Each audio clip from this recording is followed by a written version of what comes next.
J'avais 30 ans quand j'ai appris que j'avais un cancer et j'étais jeune. Je me suis découvert un cancer de la peau sur la pointe du nez.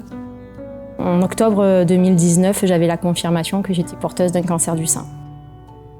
On m'a annoncé que j'avais un cancer, un lymphome au stade 4. Et l'annonce est tombée le 2 mai 2019. C'est un cancer. J'avais cette très mauvaise intuition que c'était pas bon et qu'il fallait me l'enlever au plus tôt.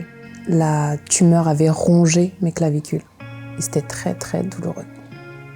On nous prépare vraiment pour la perte de cheveux, de cils, la fatigue, les douleurs. Mais on n'est pas préparé en fait au corps qui change. Je me levais le matin avec une boule au ventre, je me couchais avec une boule au ventre. Je me disais tous les jours que j'allais mourir. J'ai envie de dire que tous les effets secondaires, en fait, ils t'impactent psychologiquement parce que c'est très déstabilisant. Mon ange gardien, c'est un petit galet qui est peint. C'est mon petit objet qui m'accompagne depuis le début du parcours. Elle m'a dit « Maman, je te la donne. Ce sera ta poupée porte-bonheur et cette baguette magique viendra te guérir. »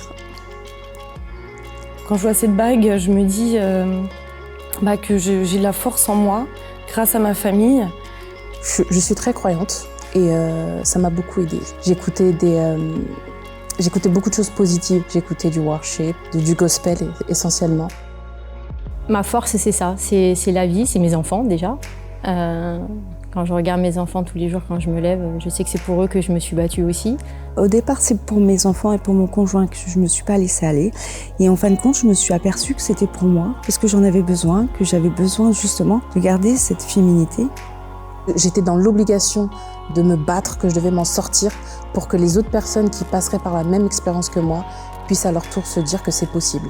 Mon conjoint a été le premier à voir ce qu'il y avait sous le pansement. Dans ses yeux, je me suis vue toujours aussi belle.